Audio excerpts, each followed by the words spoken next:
오늘은 2% 부족한 신앙이란 제목으로 말씀드리고자 합니다. 욥은 참 부자였었습니다. 양이 7,000마리, 낙타가 3,000마리, 소가 1,000마리, 암나귀가 500마리. 이 많은 짐승들을 관리하려면 얼마나 많은 종들이 있었겠습니까? 욥은 동방 사람 중에 최고의 부자였으며 어떤가는 자였었습니다. 뿐만 아니라 믿음 또한 충만했었습니다. 욥은 늘 신앙 고백을 드렸을 겁니다. 하나님께서 축복하셔서 부자가 되었노라고 말입니다. 또 욥에게는 10자녀가 있었는데 하나님께서 축복하셔서 자녀들 선물로 주셨다고 말입니다. 그래서 축복하신 하나님에 대해서는 참 익숙한 욥의 믿음이었습니다. 아마 욥은 하나님이라고 생각했었을 때 축복하신 하나님이 가장 먼저 또 올라섰을 겁니다. 이러한 욥에게 고난이 올 줄이야 어디 상상을 했었겠습니까? 저와 여러분도 축복의 하나님을 참 좋아하십니다. 그런데 고난이 욥처럼 밀려올 줄이야 상상도 하기 싫고, 또 왔었더라면 어디 상상이라도 할 수 있었겠습니까? 욥은 이 고난을 통해서 2% 부족한 신앙이 채워져 나감을 알 수가 있습니다. 자, 첫 번째 욥의 신앙은 듣는 신앙이었습니다.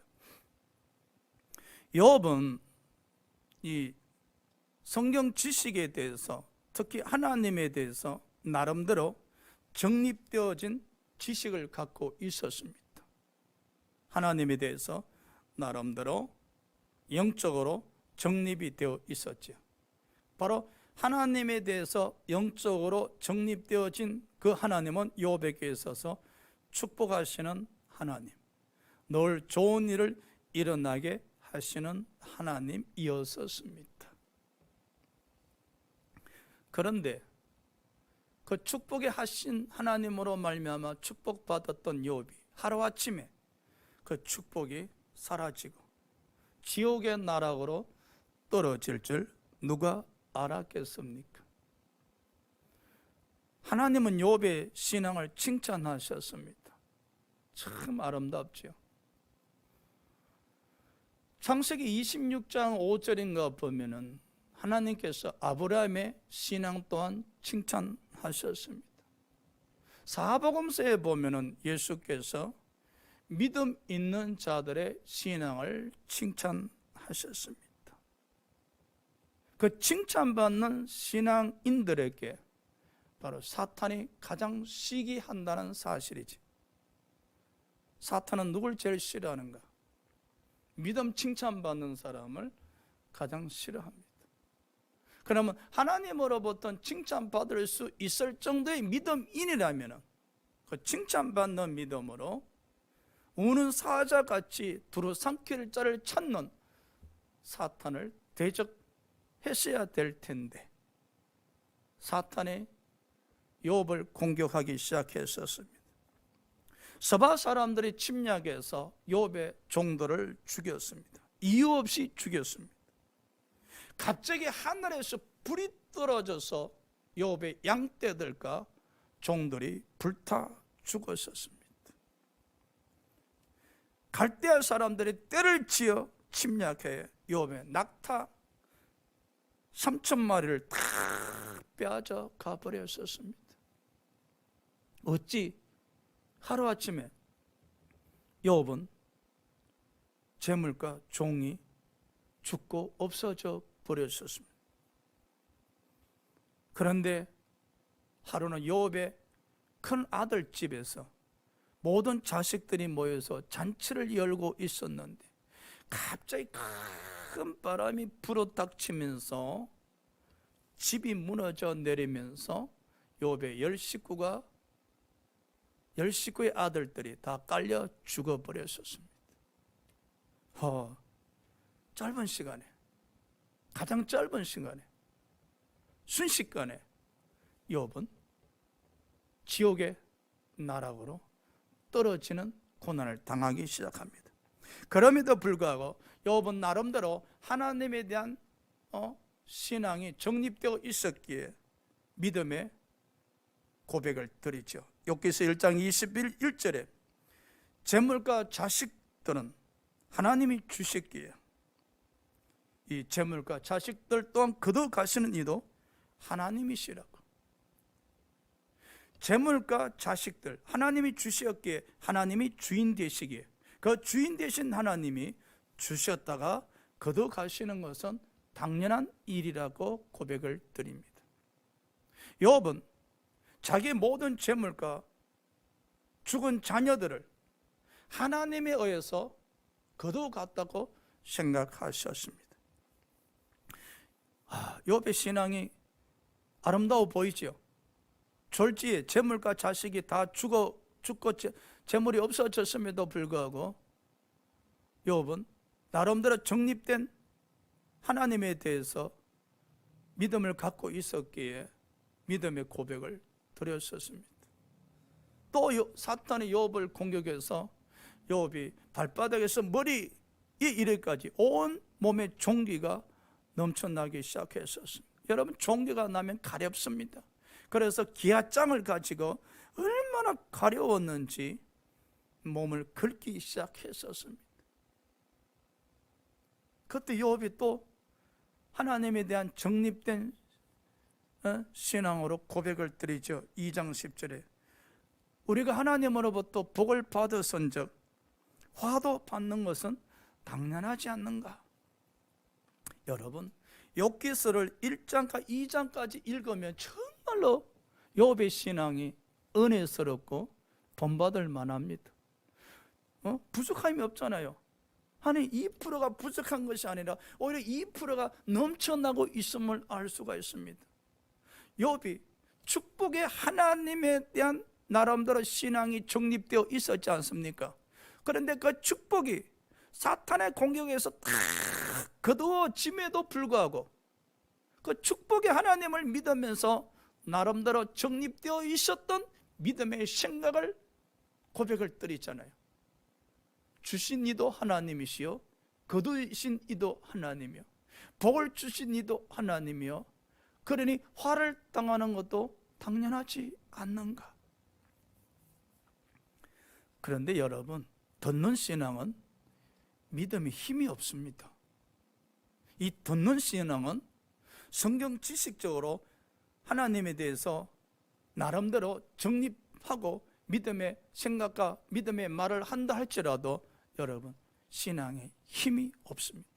아마 저와 여러분도 축복의 하나님을 믿다가 고난을 당했더라면 그 고난 초기에는 분명히 우리가 그동안 신앙생활하면서 나름대로 하나님에 대해서 정립되어 있었기에 그 정립되어 있는 상태에서 믿음의 생각과 믿음의 말을 하실 겁니다. 하나님께서 우리 믿음을 단련시키기 위해서 또 하나님은 예배하신 더 좋은 축복을 주시기 위해서 잠시 징계를 하시는 것보다 하면서 또 하나님 우리를 사랑하시기에 우리를 사랑하시기에 또 하나님이 잠시 징계를 주시고 그 징계를 통해서 또 좋은 일이 일어나게 하실 것이라는 나름대로 하나님에 대한 성경 지식으로 믿음의 생각과 믿음의 말을 할 것입니다. 그러나 많은 사람들은 축복의 하나님을 기억하셨다가 이와 같이 욥처럼 고난을 만났을 때에 여지없이 왕창 무너져 버리는 사람이 있어요. 고난 때문에 축복의 하나님을 버리고 하나님 곁을 떠난다든지 교회를 떠나든지 말할 수 없는 여러 가지 말들로 시험 들게 하는 사람들이 있을 겁니다. 자, 욥의 듣는 신앙, 욥기에서 1장, 2장까지는 그야말로 2%가 부족한 것이 아니라 오히려 2%가 넘쳐나는 신앙의 모습을 볼 수가 있었습니다. 그러나 두 번째 2% 부족한 신앙의 모습이 고난의 신앙에서 나옵니다. 욥기서를 읽고 있노라면 욥기서 3장부터 욥이 고난이 장기화되자 37장까지 욥의 태도가 돌변함을 알 수가 있습니다.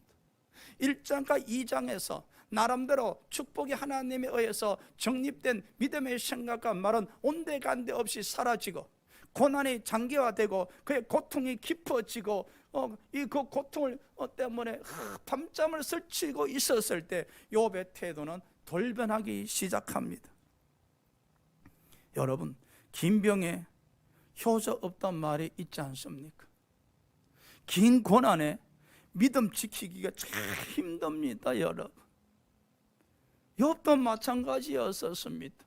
고난의 초기의 신앙 고백보다 고난이 점점 길어지면서 고난이 장기화 들어가자 욥기서 3장부터 욥의 신앙의 태도는 그야말로 180도로 돌변하게 됩니다. 그렇다고 해서 하나님 곁을 떠나는 것이 아닙니다. 하나님 안에 머물러 있으면서 하나님에 대한 생각이 전혀 달라지기 시작합니다. 그래서 욥기서 3장 1절에 보면 욥이 입을 열어 이르되 자기 생애를 저주합니다. 내가 태어나지 말았었으면 내가 이러한 고통을 당하지 아니할 텐데 왜 하나님은 나로 하여금 태어나게 하셔서 이 고통을 당하게 하시는가 하면서 탄식하기 시작합니다.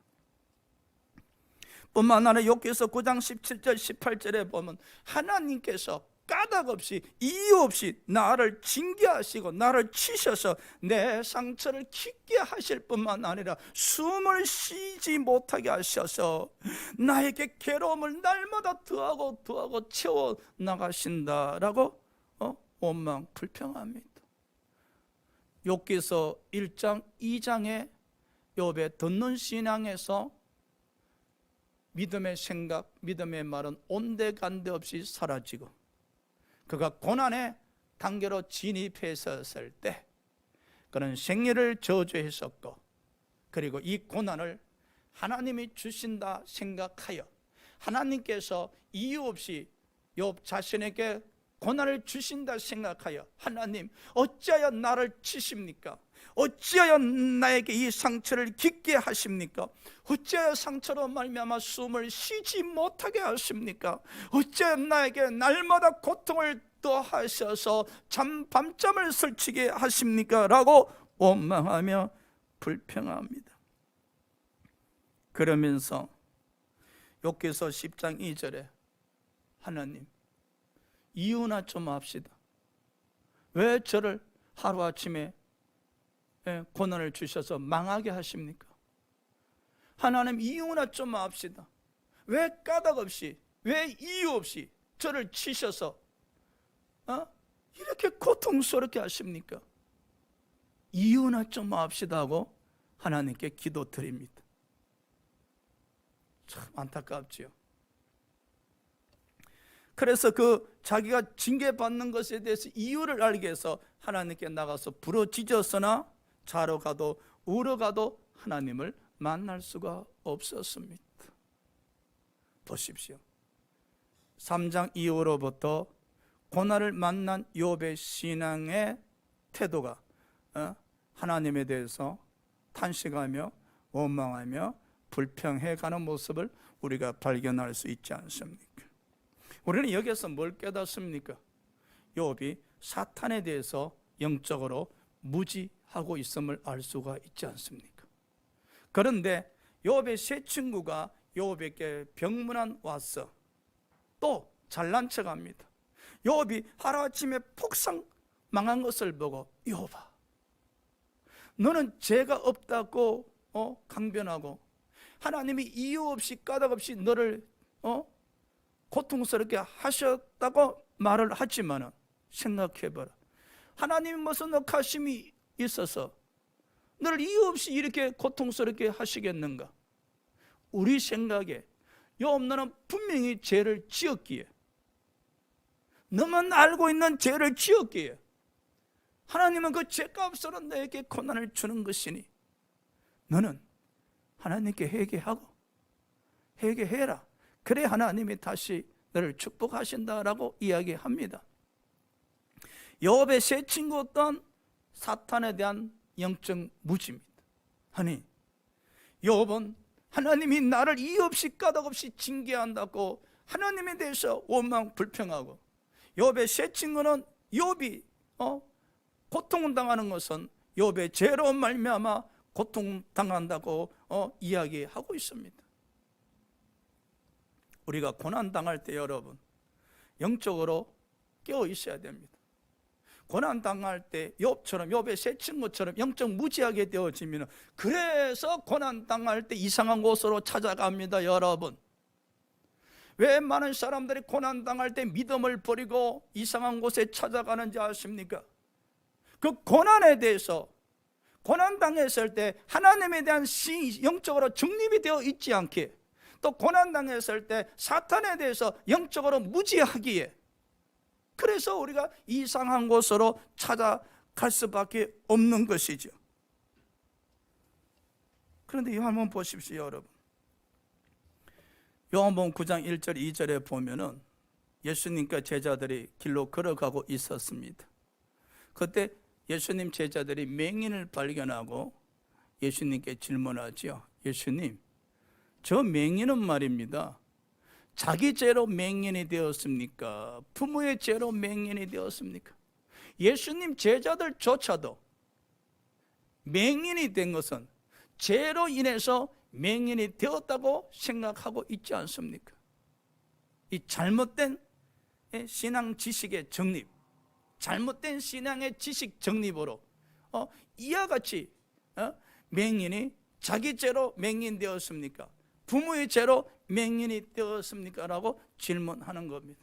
그때 예수께서 이러시되, 저 사람이 맹인된 것은 자기 죄도 아니요 부모 죄도 아니요 하나님께서 하시고자 하는 일을 나타내기 위함이라. 영적으로 제자들을 깨닫게 하셨습니다. 오늘 이 순간에도 우리가 영적 무지에 사로잡혀 있을 때 우리가 예수께 질문하셔야 됩니다. 예수께 질문하시면 예수께서 성령님이 역사하셔서 우리에게 영적 무지를 깨닫게 하실 겁니다.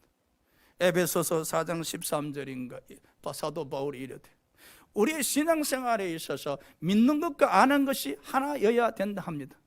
욥과 세 친구는 축복의 하나님에 대해서만 알고 있었던 것입니다. 그리고 믿고 있었던 것이죠.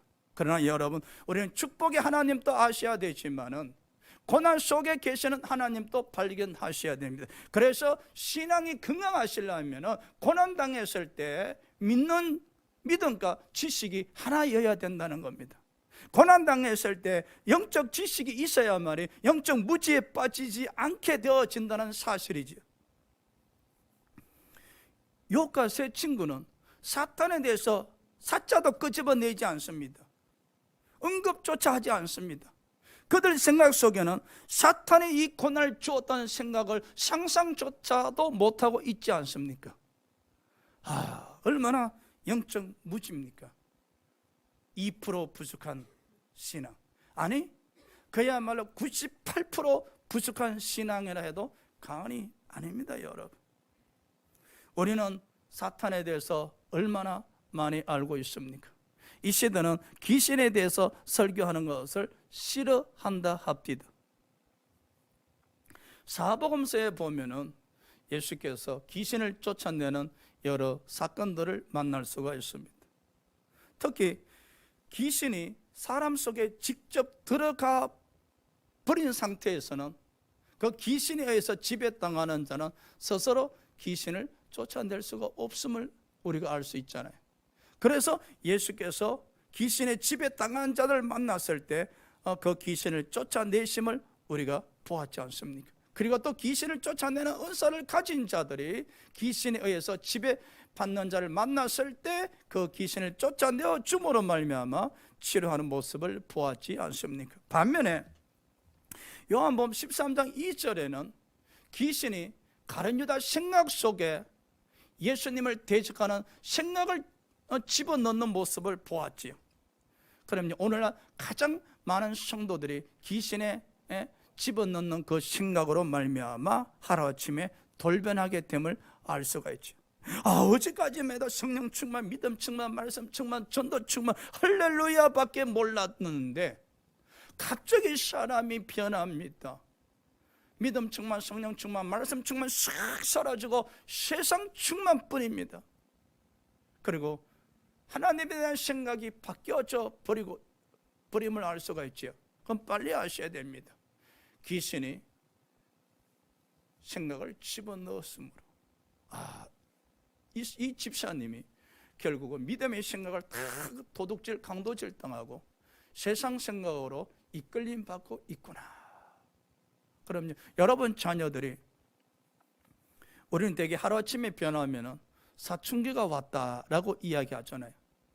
그런데 사춘기 타임이 아님에도 불구하고 갑자기 자녀들이 180도로 돌변할 때, 영적으로 180도 돌변할 때, 여러분이 제일 먼저 생각해 보아야 될 점은, 혹시 사탄의 생각이 우리 자녀 생각 속에 스며들지는 아니했는가? 영적으로 제일 먼저 생각하셔야 됩니다. 그리고 그런 영적 지식에 의한 관점에 의해서 기도가 이루어지셔야 됩니다. 내 자녀가 하루아침에 180도로 돌변한단 말이에요. 남편이 하루아침에 180도로 돌변했었을 때 저 사람이 왜 저렇게 변해가지? 왜 변했을까?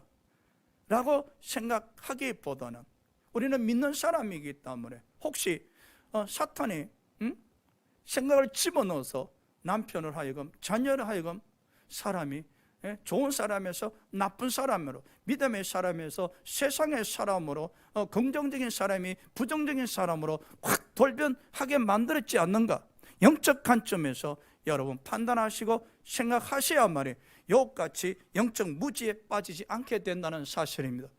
그러나 많은 사람들은 축복의 하나님만 기억하고 있다가 고난을 만나실 때 그 하나님을 원망합니다. 그리하면서 내가 무슨 죄를 지었기에 왜 내게 이토록 고통을 가하게 하십니까? 어려움을 당하게 하십니까? 아픔을 당하게 하십니까? 하고 원망을 하죠. 여러분, 욥기 3장 이후로 욥의 신앙의 태도를 한번 보십시오. 욥기 1장 2장에 축복받았을 때 욥의 신앙의 자세와 욥기 3장 이후에 고난이 장기화 들어갔을 때 욥의 신앙의 자세는 180도로 돌변하고 있음을 알 수가 있죠. 그러나 우리가 또 하나 안타까운 것은 이런 말할 수 없는 고난을 만났음에도 불구하고 그들은 사탄의 정체에 대해서 전혀 모르고 있었다는 사실이죠. 베드로전서 5장 8절 9절에 베드로가 말했죠. 사탄은 우는 사자같이 산길자를 찾으러 다니고 있대 했지 않습니까? 그래서 우리는 항상 믿음에 굳건하게 있어서 사탄을 대적해야 하노라고. 할렐루야. 그래서 우리가 항상 성령 충만해야 됩니다. 여러분, 성령 충만하셔야만이 사탄이 가까이 다가옴을 느끼지 않습니까? 여러분, 아니 눈에 보이지 않고 손에 잡히지 않는데 어떻게 여러분 귀신이 가까이 옴을 느낄 수 있겠습니까? 성령의 임재를 느끼는 사람은 반드시 귀신이 가까이 다가옴을, 귀신이 어떻게 가까이 다가옵니까? 제가 말씀드렸지 않습니까? 생각을 집어넣는다고 말입니다. 귀신이 생각을 집어넣었을 때 여러분이 성령 충만하면 막을 수 있고 또 당했다 할지라도 성령으로 충만하면 그걸 판단해서 물리칠 수가 있단 말입니다. 그래서 우리는 항상 성령이 임재할 때 그 임재를 느끼셔야 된다는 겁니다. 그저 말로만 성령 충만 이렇게 이야기하지 마시고 성령 충만 받았을 때 내가 항상 예수만 생각하고 그 임재를 여러분 느끼셔야 돼요. 느꼈을 때에 바로 귀신이 치고 들어왔을 때 그것을 알 수가 있는 거예요. 영의 세계는 눈으로 보이지 아니하기 때문에 여러분 영적으로 인지를 하셔야 됩니다. 그 영적으로 판단을 하셔야 됩니다. 그리할 때 내가 지금 성령의 임재를 받고 있구나, 아니면 귀신이 나쁜 생각을 내 생각 속에 지금 집어넣고 있구나, 이렇게 판단되어야만 예수 이름으로 명령하느니 귀신이 떠나갈지어다 할 수 있지 않습니까? 전혀 그 성령의 임재든 귀신이 생각을 집어넣든 거기서 인지가 되지 않는다면 우리는 그냥 영적 무지에서 그냥 귀신아 물러가라 이렇게 이야기할 수밖에 없지 않습니까? 우리는 욥에게 2% 신앙이 부족하다고 제가 말씀드렸지만 우리 또한 여러분 2% 부족한 신앙생활을 할 수밖에 없지 않습니까? 그래서 우리는 그 2%를 채우기 위해서 우리 연약함을 성령님을 통해서 도움을 받으셔야 됩니다. 여호사밧이 전쟁이 일어났을 때 하나님, 나를 도와줄 이가 아무도 없습니다. 내 편에 서 있는 사람은 아무도 없습니다. 오직 하나님만이 내 편이시고 나를 도와주실 수 있는 분이라 하면서 금식하면서 기도드리지 않습니까? 우리가 항상 영적으로 부족하기에 내 편에 서서, 우리 편에 서서 우리 사업장을 도와주시고 직장에서 머리가 되게 하시고 그 도와주시는, 우리 연약함을 도와주시는 성령을 절대적으로 의지할 때 우리는 2% 부족한 신앙을 채워나갈 수 있으므로 사탄의 공격을 막을 수 있고 또 영적으로 싸울 수 있음을 기억하시기 바랍니다. 세 번째, 2% 부족한 신앙이 드디어 채워지는 모습을 알 수가 있지요. 욥이 고난을 통해서 눈으로 보는 신앙으로 발전하고 있음을 알 수가 있죠. 여기서 38장에서 41장에 보면은 여러분 하나님께서 욥에게 연속적으로 66가지 질문을 퍼부됩니다. 어떻게 보면은 성경 66권에서 하나님 말씀이 가장 긴 부분입니다. 연속적으로 욥에게 66가지 질문을 하나님이 쫙 합니다. 근데 그 질문 앞에서 욥은 한 가지도 대답할 수가 없습니다. 욥은 자기 세 친구와 함께 어렵다 하였고 자기는 죄가 없다 하였고 하나님이 이유 없이 까닭 없이 자기를 징계한다고 열변을 토했지 않습니까? 그런데 하나님이 66가지 질문을 욥 앞에 연속적으로 하셨을 때 욥은 대답할 수 없었습니다. 그제서 욥이 자신의 무지와 자신의 교만과 자신의 어렵지 못함을 깨닫게 되어집니다. 여러분 고난을 통해서 내 무지가 드러납니다. 고난을 통해서 교만함이 깨집니다. 교만을 통해서 죄 없다 버틴 그 의로움이 하나님 앞에 깨어지기 마련입니다. 그럼요, 이 고난은 말입니다, 우리 신앙을 업그레이드 시킵니다. 이 고난은 말입니다, 듣는 신앙에서 눈으로 보는 신앙으로 성장시켜 주는 것임을 여러분 기억하시기 바랍니다. 전 가기처 장관이었던 정곤모 장로님, 너무나 잘 아시는 분이시죠. 원자력 분야에서 세계적 석학이었지 않습니까? 그런데 그 장로님에게 아들이 있었는데 바로 만성 신장염으로 오랫동안 앓고 있었죠. 일주일에 3번씩 4시간씩 투석을 했었으나 그 신장이 나빠져서 이제 이식밖에 없었습니다. 그래서 정원모 장로님은 아들에게 자기 신장을 이식해 주게 되었죠. 그래서 아들이 치료가 되었으면 얼마나 좋았겠습니까? 아들은 신장 이식을 받았음에도 불구하고 만성 신장염이 더 나빠져 갔었습니다. 그때 장로님은 교회 가서 부르짖어 기도합니다. 하나님, 내가 무슨 죄를 지었기에 아들로 하여금 이렇게 고통스럽게 하십니까? 하나님, 제가 무슨 죄를 지었기에 아들로 하여금 이렇게 만성 신장염으로 고통스럽게 하십니까? 하고 원망하면서 불평하면서 기도드리고 눈물로 통곡하고 있었을 때에 성령의 음성을 들을 수가 있었지요.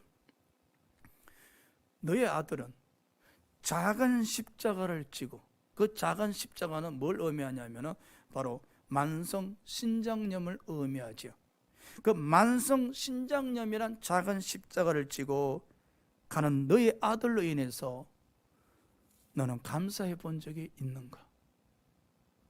아니, 아들이 지금 만성 신장염으로 인해서 죽어가는데 그 아들 때문에 감사할 일이 뭐가 있겠습니까, 여러분? 그런데 하나님은 장로님에게 너희 아들은 만성신장염이란 작은 십자가를 짊어지고 걸어가고 있는데 그 아들로 인해서 너는 감사해 본 일이 있는가? 그러면서 계속 말씀하셨습니다. 너는 원자력 분야의 세계적인 스카고로서 너의 부모에게는 효자였고 자랑거리였지만은, 그러나 그것으로 인해서 내 부모에게 어떤 영생이나 구원의 연관이 있었으며 영향을 주었는가? 아무것도 없지 않는가? 그저 효자였으며 그저 자랑거리였지 않는가? 그러나 너는 아들 때문에, 너희 아들 만성신장염이라는 그 병든 아들 때문에 너희 식구가 다 예수 믿고 구원받지 않았는가?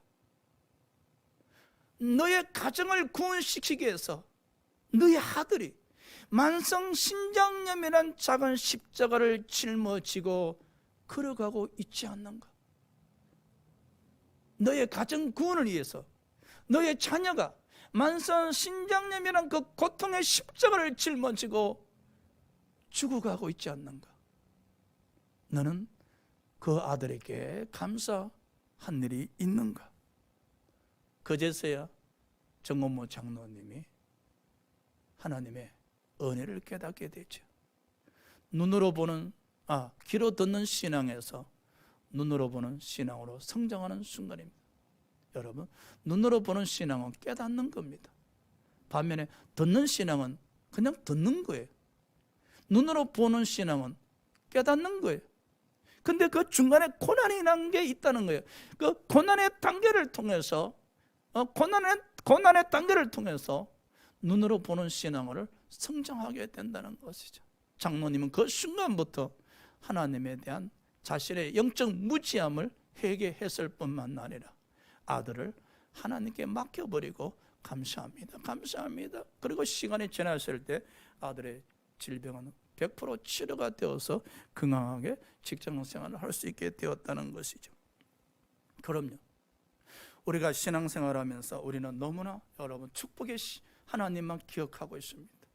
축복하신 하나님, 자식들 잘 되게 해주실 하나님, 그 좋으신 하나님만 기억하고 항상 하나님에 의해서 영혼이 잘 된가 범사가 잘 되고 강건한 축복받기를 소망하고 또 소망합니다. 그리하다가 하루아침에 욥처럼 지옥의 나락으로 떨어졌었을 때 사탄의 공격으로 그 많은 재물들이 하루아침에 없어지고 그 함옥했던 자녀들이 큰 바람에 의해서 하루아침에 죽게 되어지는 어려움을 만났을 때 욥 또한 욥기서 3장에서부터 하나님에 대한 신앙의 자세가 돌변해버렸다는 사실이었지 않습니까? 그 길게 되어진 고난, 장기화되어진 고난 앞에서 자기 태어남을 저주하고 하나님을 향해서 어찌 이유 없이 까닭 없이 나에게 이런 고통과 징계를 주시냐고 대들었지 않습니까? 영적 무지가 고난 가운데 적나라하게 드러났지 않습니까? 이번 고난을 만났을 때 사탄을 대처할 수 있는 지식이나 믿음은 그에게 없었다는 사실입니다. 그럼에도 불구하고 하나님께서 그 고난 가운데 하나님 말씀을 통해서 하나님의 질문을 통해서 오늘날 그동안 성령의 개입을 통해서 우리를 깨닫게 하시고 깨닫게 하심으로 영적 무지에서 벗어나게 하시고 교만에서 벗어나게 하심으로 말미암아 죄 없다 강면하던 스스로 어렵다 자칭하던 그 모습에서 벗어나게 하심으로 말미암아 하나님을 바라보는 새로운 눈이 떠여지게 하지 않습니까? 바로 우리 마음의 눈이 말입니다. 마음의 눈이 열려지게 하는 것이 아닙니까? 그것이 바로 마음의 눈이 열려야만이 하나님을 눈으로 볼 수 있게 되어지는 겁니다. 그래서 사도 바울이 에베소서 1장 18절인가 눈으로 보는 신앙을 위해서 기도드리죠. 마음의 눈이 열려지게 하여 주시옵소서. 바로 눈으로 보는 신앙을 갖게 해달라는 것이죠. 그 눈으로 보는 신앙은 바로 깨닫는 것입니다. 여러분, 성령에 의해서 깨닫는 것입니다. 깨달아질 때에 하나님이 보여집니다. 자, 보십시오. 하나님을 보게 되어지면 우린 죽습니다. 할렐루야. 죽어야 됩니다. 그래서 갈라디아서 2장 20절에 사도 바울이 이르되 나는 죽고 내 안에 살아계신 예수 그리스도를 믿는 믿음으로 산다 하셨지 않습니까? 듣는 신앙에서 고난을 통해서 눈으로 보는 신앙으로 발전되어질 때 바로 우리 자신이 하나님에 의해서 죽는 겁니다. 반면에 우리 안에 예수 그리스도를 믿는 믿음으로 살게 되어지는 것이죠. 자, 하나님은 종종 고난을 통해서 우리 신앙을 업그레이드 시키기도 하십니다. 또는 축복을 통해서 신앙의 성장을 더하기도 하십니다. 이 모든 것은 하나님의 주권에 의해서 이루어지는 것임을 우리가 아시고, 고로 우리의 신앙이 욥처럼 2% 부족하지 않기 위해서는 항상 하나님에 대해서 믿는 것이나 아는 것이 하나여야 됨을 기억하시기 바랍니다. 항상 믿는 것도 뛰어나야 되지만 말씀을 통한 영적 지식도 알고 있어야만이 이런 고난 만났었을 때 영적 무지에 빠지지 않고 다른 길로 빠지지 아니하고 오직 주님만 바라보면서 나아갈 수 있게 되어집니다. 그래서 믿는 거, 아는 거, 여러분 신앙생활의 병행이 되셔야 됩니다. 한 주간 동안, 그리고 앞으로도 여러분 항상 성령에 의해서 또 성경 공부에 의해서 2% 부족한 신앙이 채워져 나감으로 말미암아 성자의 믿음 생활을 하기를 주의 이름으로 기원합니다. 기도드리겠습니다.